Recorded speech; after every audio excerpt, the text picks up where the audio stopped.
Hi guys, and welcome back to another IBRACORP video. As usual, absolute pleasure to have you with us today. Thank you for joining. In today's video, we're going to be going through every Cloudflare setting and explaining what it does and how it works. We're going to show you optimal setting builds and different use cases for your setup that might be relevant, and different ideas you might have as to how you want to implement your infrastructure while using Cloudflare. So if you're experienced with Cloudflare and you want to learn a little bit more, or you're a beginner and want to get started, always had an idea of using Cloudflare, or you have absolutely no idea what it is, this is a video for you. So without further ado, let's get stuck into it.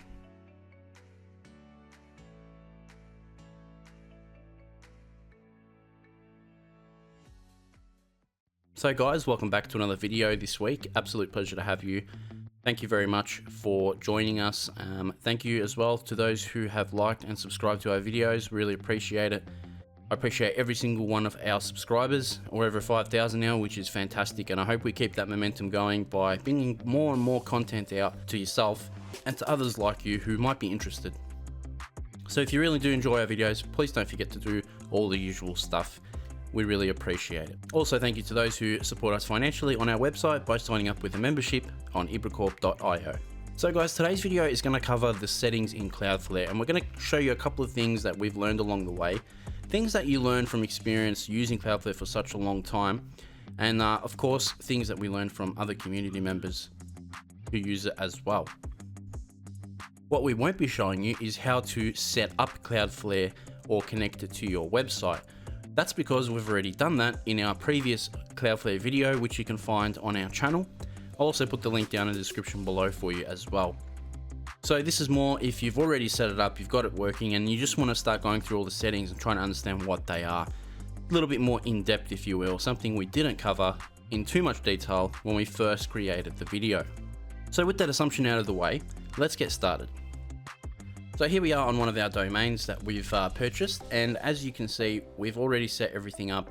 We don't get much traffic on this website, so I wouldn't pay attention to the analytics too much, but this is the main page that you'll land on once you pick your domain after you've connected it with Cloudflare.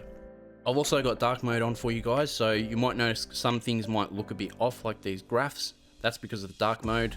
We're using Dark Reader extension. Otherwise, it's usually a very white page. So straight off the bat, here's a couple of things you're going to notice real quick. One is unique visitors, total requests, the percent cached, the data served, and the data cached as well. Most of them will translate very close to each other.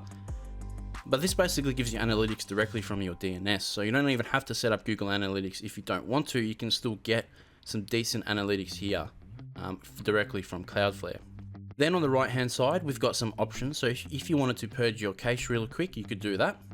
Your DNS settings, which we'll go to anyway.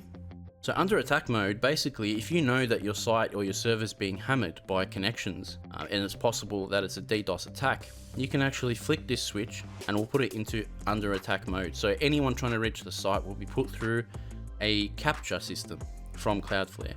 And that slows down the amount of requests hitting the origin server, which is at your house or wherever it is that your server is running.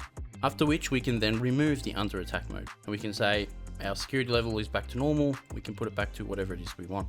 Development mode, so if you flick this toggle, as it says here, it will turn off caching for your site. So if you're testing something out on the site, sometimes the cache can get in your way and not show you the changes that you've made. So typically it's a good idea to enter development mode, do the testing, do the changes, check that it all works. Once you're happy with it, flick development mode off and return it back to normal. Underneath the domain registration, if you didn't know, you can actually transfer domains to Cloudflare. So if you were to click that, it will say that it's not on Cloudflare, and it'll give you the option, if available, to bring it over to Cloudflare instead of your domain provider. Now, they don't cover every top level domain, so some don't work, but you'll be able to figure that out as you go. And I've found that they're actually a lot cheaper. You've then got your active subscriptions. So as I said, I've always been on the free plan, but they have offers for paid plans as well. And you get some really cool features, but they give you enough that you don't need to. It's not a pay to win sort of scenario. The free plan covers almost everybody, I think. And then if you want specific features that, maybe you're a bit more advanced and you want to make use of them, then you could pay for them. Then you have some very important information, which is your API. What you're looking at here is the zone ID. So this is a ID that identifies this particular domain. Then we have our account ID, which identifies obviously your account. The last thing on the page is advanced action. So if you wanted to pause Cloudflare on the site or remove it altogether. So then we can move on to the analytics tab. As you'd expect, the analytics tab provides you vital information for your domain and its DNS capabilities. So it'll show you typical web traffic locations, where it's coming from, as well as some stats down here like how many SSL requests, attacks blocked and things like that. You've also got information on bandwidth usage and unique visitors. You've also got the option to flick between the period of time that you want to cover as well. The same goes for security. It'll give you all sorts of information related to security, how many SSL certificates are being issued, how many connections are being made without SSL, also very important. You've got your bandwidth and performance, so this will measure how quickly the site is loading and how much Cloudflare is saving you. Responses by DNS, now if you get a lot of hits, obviously this is going to change. And then you have your workers if you use those. That's further advanced and typically is a paid option anyway, so we're not going to cover too much about workers today. The next tab, and arguably one of the most important, is DNS. The DNS tab is basically the directory, and it tells Cloudflare where to point domains and subdomains to locations in the world, typically your home server. Now, if you followed our channel for a while, right from the start, you will know that when we first started and we set up Cloudflare, it's with the traditional idea of a record followed by CNAMEs. What does that mean? Well, your server or your public IP address where your server lives is typically the A record. So we say this domain is found at this address. Then when we want to create subdomains, we create this subdomain. So in this case, it would be plex.unraid.io, and we're pointing it at our domain. So we're saying the target is this. So effectively you're having a chain. This here is pointing to here, and this here is pointing to here. However, like I said, you can have different servers for different subdomains. So we could say plex.unraid.io actually points to a different IP address, and we can put that in, change it to an A record. But if you followed our channel, or we followed our Getting Started with Unraid playlists, or our Unraid in Order playlist, you'll know that we've actually then since developed and implemented the Cloudflare tunnel. The Cloudflare tunnel means that instead of having an A record that points to an IP address, we have a CNAME for that points to a tunnel address. Then everything else still points to this main domain, just like it is here. So what does that mean? Well, our IP address is never revealed. No one knows what it is. Not even Cloudflare can see what it is on this end. Only the tunnel knows, and it's communicating via the tunnel. So if you haven't done that, I highly recommend that you implement the Cloudflare tunnel. It's a really good product for security and safety, as well as the fact that it's really easy to set up. So we've covered that in one of our videos. You guys can check that out.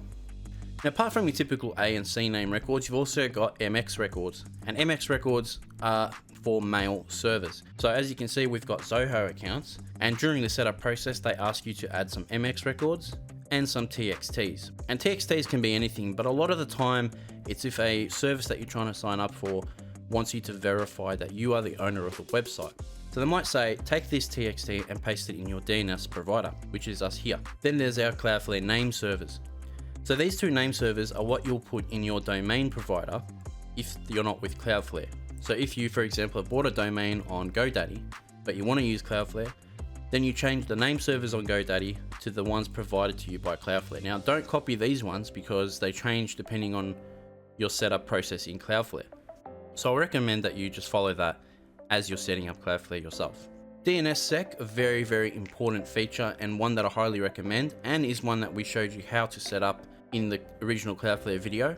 So DNSSEC will prevent people spoofing DNS between your DNS provider and your domain provider, and essentially locks the two down. They can only talk to each other by providing a cipher on each side. So a very important feature, highly recommend you switch that on. CNAME flattening, that is not something you'll need to change yourself, but as you can see, it will follow a CNAME to where it points and return an IP address instead of the CNAME. If you're using the Cloudflare tunnel setup, then it will automatically flatten the CNAME for you, and it'll tell you that. So that's your DNS tab, very important tab. Obviously, you just set it up the way you like. There's not much to it.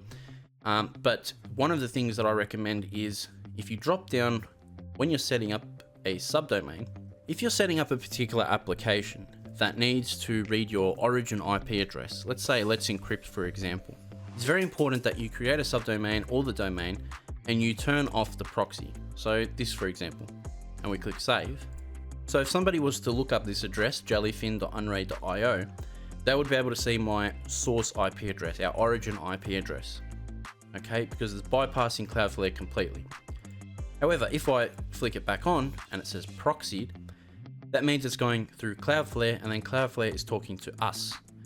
So in essence, they're not actually getting your origin IP address. So if you're trying to set up something like Let's Encrypt, it needs to know your origin IP address. So if you had this flicked on, it's going to have a lot of trouble reaching you and probably won't validate. We'll discuss certificates in a moment anyway, because there's a better option in my opinion than using Let's Encrypt anyway. So that's DNS records, guys, that's done. You also have the option to import records if you have them from somewhere else that you've exported to make it a bit easier for yourself. So you can just go ahead and select the file and import it here. The other thing you can do is actually export the ones that you have here. So if you have maybe 3-4 domains and they have similar subdomains that you want to set up, why not just export it out of one? You can basically go to here, click export, it'll create a file. As you can see, it's got all of our records in there. So then we can go ahead in a different domain in Cloudflare and import it again. Really useful feature, one I highly suggest. Now the next tab, SSL, arguably again one of the most important here in Cloudflare. So SSL/TLS encryption is what protects you and protects your website and its customers from outside snooping. Now you probably would have noticed if you hit a website and you get a warning from your browser saying, you know, the site's not considered safe, we don't recommend you go ahead, or in some cases they just block you completely from accessing it. It's typically to do with the SSL certificate. Either it's not valid or it's just not the right one for the site. Now what Cloudflare offers here is two types of certificates. You have an edge certificate and then you have a origin certificate. Because what happens is even if you have a completely unsecure page, that page is actually connecting to Cloudflare. It never really connects out while you're using Cloudflare, that is. So while it's proxied, people trying to access your site actually go to the edge. So there's a certificate there, and then there's one on your actual server. So let's go through it. So right now there's 4 settings here. Off is completely off, so obviously you won't have any protection from the edge. Now as you can see, here's our origin server, here's the link, here's Cloudflare, here's another link, and here's the end user. Flexible means it will provide you with a certificate on the edge, but it doesn't care about a certificate in between Cloudflare and your server.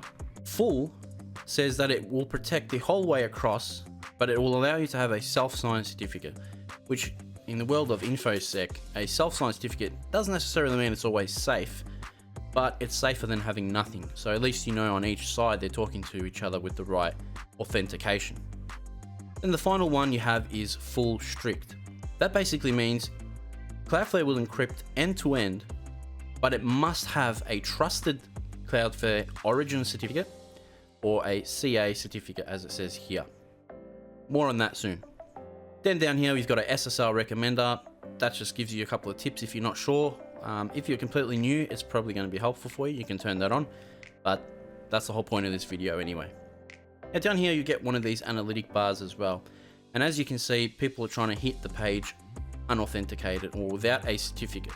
Whereas we have 1.3, whereas we have one hit here for TLS 1.3. We go to edge certificates now. So as I said, now we're talking about the edge. So this is the edge. Okay, this is the origin. So under the edge certificate, this is automatically managed by Cloudflare for you. You don't have to do anything here.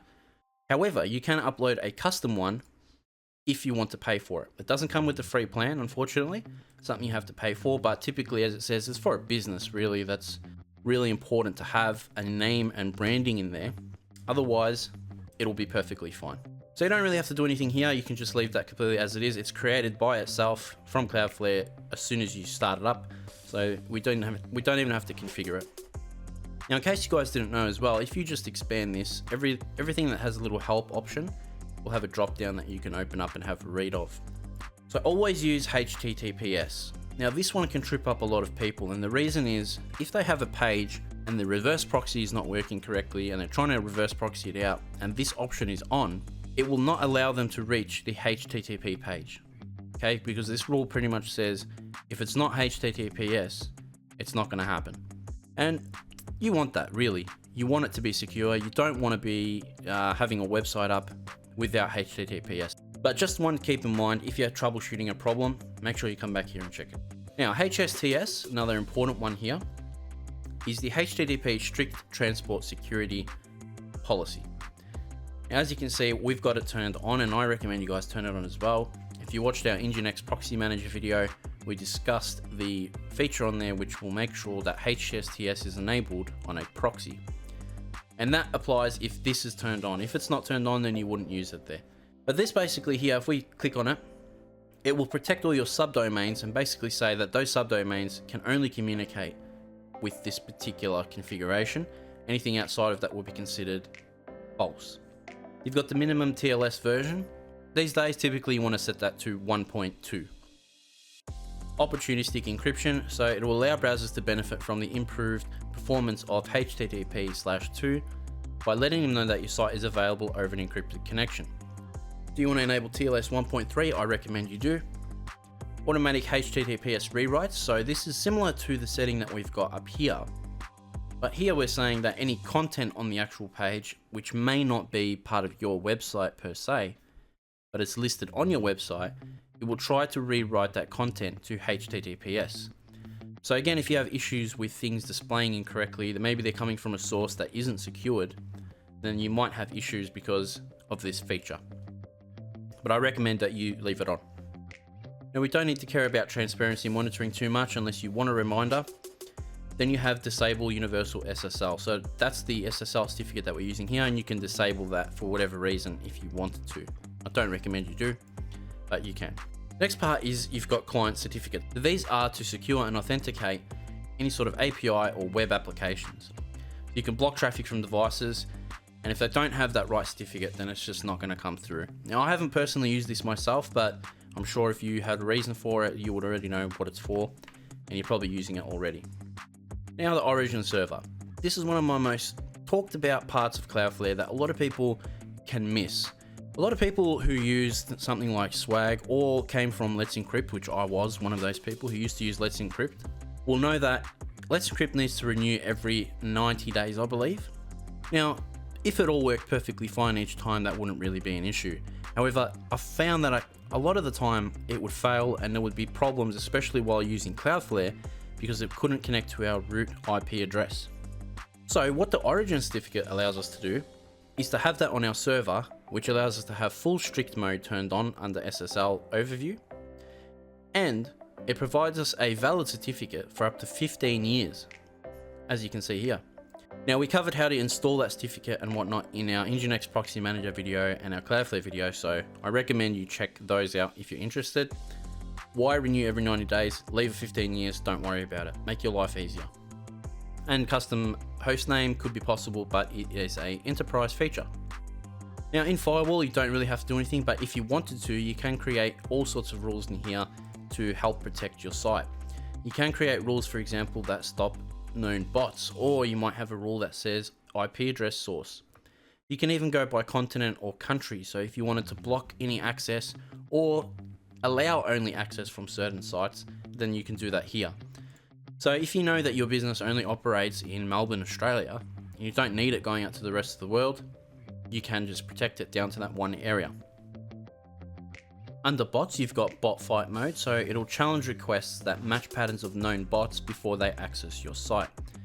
I don't have it on personally, but it might be worth turning on if you know you're under attack. Otherwise, I'd probably just leave it off. That's really up to you. Now, this is a new feature from Cloudflare, which is DDoS protection and DDoS protection rules. So under here, you can actually configure the rules that they've provided for you that automatically block any requests according to the rules that they've got. So if we click browse rules, here's a bunch that they've got in here already. If you don't know what you're doing, just leave it as is. You don't have to configure it, but if you want to expand it a little bit more, they've now given customers the option to do that, which is fantastic. Then finally, you have the Tools tab under Firewall. A couple of these features are paid features, so we won't be able to do too much with them as it is. For most people, it's not anything we need to worry about anyway. If we head over to the Access tab, this is where you can set up Cloudflare Access. Now, This is pretty useful, especially if you don't want to bother setting something up locally on your server for authentication. For example, Authelia, which we showed you how to set up a long time ago. If you don't want to use Authelia, you can use something like Cloudflare Access. So it'll allow you to authenticate people up on the DNS level even before they get to your site, which is pretty cool, and it's completely free as well. You can set up different methods, whether it's by a third party or whether it's a one-time PIN that's provided to you. You can set it up and customize it as you wish. There's a whole bunch of settings here related to it that will take you some time to set up. I have tried it and I thought it was okay, but I still prefer Authelia personally, but that's just my personal take on it. Cloudflare Access itself is still working perfectly fine. Now the next tab is the speed tab. As you can see, it's not going to really give us anything because we don't have a live website running on this domain. So overview is not going to give us much. So here's our IBRACORP website, for example, and it says that 60% faster with Cloudflare. So it gives you just a little image timeline here of how long it took to load without Cloudflare, how long it did with Cloudflare. So if you head over to the optimization section here and you start scrolling down, pay attention if you're using something like WordPress. I've recently had some experience setting that up, and there's a few settings that you really should take a look at. First is the auto minify. So I highly recommend you flick all of these on. As we're doing these changes, you got to make sure that you're checking the website, making sure it hasn't affected your code or your theme or whatever it might be, and then continue on. Because if you enable nearly everything on the page and then you go and test it and it breaks, it's going to be a lot harder to go back and find out what it was. So turn that on, then you've got the Brotli compression. It'll speed up the load times for visitors by applying the Brotli compression to it. Again, I highly recommend you turn it on. It seems to work perfectly fine for most scenarios. Now, Cloudflare does have a WordPress plugin that you can purchase and then have it loaded here, so then they can help you optimize WordPress as much as possible. It's not essential, but if you got the money to do it, then go for it. If you click purchase here, it costs you a monthly subscription, so $5 a month. Pro features, don't need to worry about.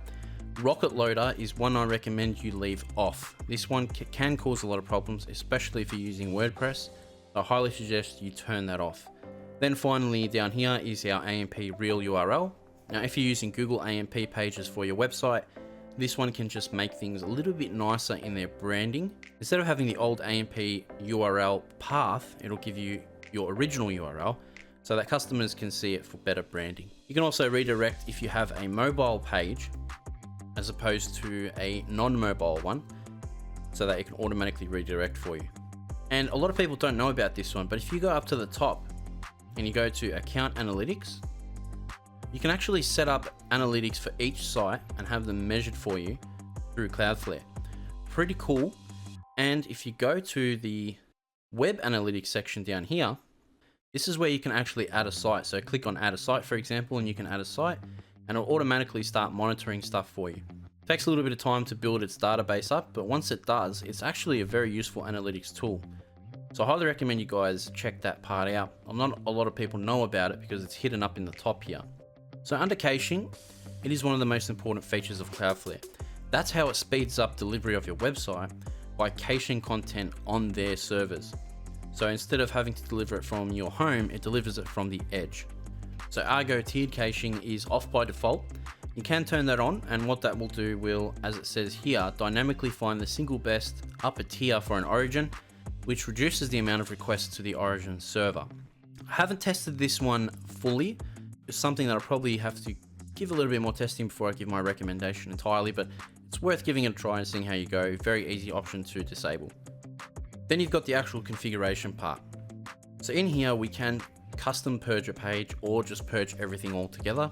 Pretty handy, like I said, if you're testing a website and it's changes. Then the level of caching that you want, the browser cache, time to live. So you can set that to really anything you prefer. Basically tells the browser how long to keep the files for. Depending what kind of website you've got, if it's something that's generating a lot of content all the time, it might be worth, not leaving it too long. But if it's something that can sit there for a while, then maybe, a week, a day, a week, whatever suits you. Don't need to worry about the scanning tool. Always online. Most of the time, I found it to be more of an issue, more of a problem than a solution. And the reason is, if you have something, for example, that's monitoring your website uptime, it doesn't always tell when it's an always online page. So it may think your website's actually up when it's not. Whereas if you turn it off, it'll get the actual error, for example, a 502, and tell you that your website's down. Here's that development mode tab again. We're not going to worry about that. Workers, like I said, pretty advanced stuff. We're not going to worry about that today, but possibly in a future video if people are interested. It is mostly a paid feature, so it doesn't really sing out to a lot of our home users who are just trying to make it through with as least cost as possible. So really, in my opinion, the last most important tab is the rules page, and this one can be really handy. So this one can redirect traffic or, set up bypasses. Now, a lot of people have asked, how do we get Plex through Cloudflare? The rule is you cannot use Plex through Cloudflare while it's proxied. Now, as far as we can determine from the rules and regulations of Cloudflare, unless it's HTTP content, it cannot be going through the proxy. So if you're casting videos and things, this could be a problem. So a way around that is creating a page rule. Then the settings are, I want you to cache level bypass, okay? Because if it's not being cached, then Cloudflare doesn't have really a big problem with it because it's not chewing up server bandwidth and resources. It's not being cached at all. It's coming directly from your server. Now, I'm just going to give you a warning that doesn't necessarily mean you won't get banned. You do this at your own risk. I don't do it personally, but I know people that do. So if that's something you want to try, you can do that. Then there's other options like always online. We'll leave that off. And probably the other one, if you are using this for Plex, you can keep the SSL strict, something like that, for example. And you can pick the order that you want the rule to deploy. Go ahead and click save and deploy. The other thing is you can have domains, let's say domains that you've purchased, and you want them to just forward on to somewhere else. You don't even want to bother setting up anything else here. You can do that. So in the rule section, you can just say set up a forwarding rule 301 or 302, send anything from here to here. Simple as that. Then you've got some more advanced rules, again, ones we're probably not going to cover today, but you can if you like. Now, skimming over the last few tabs, we've got network. So these are some settings that I recommend you check as well. So HTTP 3, we probably want to turn that on. It does help speed up your website delivery. Connection resumption can stay off. WebSockets is a very important one. So if you are using anything to do with WebSockets, it's recommended you leave this on. If you're having problems, for example, with Sonar, Radar, things like that not working correctly, you know that Nginx Proxy Manager has WebSockets enabled, then the next place to check is here on Cloudflare. They also have a setting for WebSockets, so you want to make sure that's on. Onion routing is fine, you can if you like. Sudo IPv4, I wouldn't recommend at the moment, you can leave that off. You've got IP geolocation, just to give you more information on the people that are reaching your site, and it might help you make up your mind in terms of a security point of view if you need to block a particular country. The rest of it's enterprise, so we don't need to worry about that. Now, under traffic, if you're using the Argo tunnel, this just gives you a help section for that. Again, we've covered that in our Argo video, our Cloudflare tunnel video, so check that out. It's really, really interesting. But Argo itself is a paid feature, so just be careful with that, be mindful. It will speed up your site, but it will cost you money.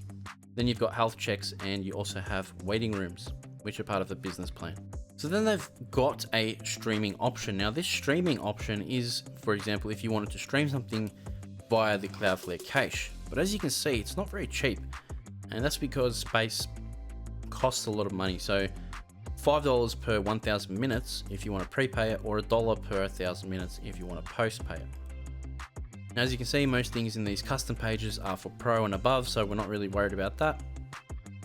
And here is the apps section of Cloudflare. Whether you knew this or not, Cloudflare actually does have an app store. And there's a lot of things that you can install here, for example, on the top level, so that you don't have to host it from the website itself. Pretty interesting stuff.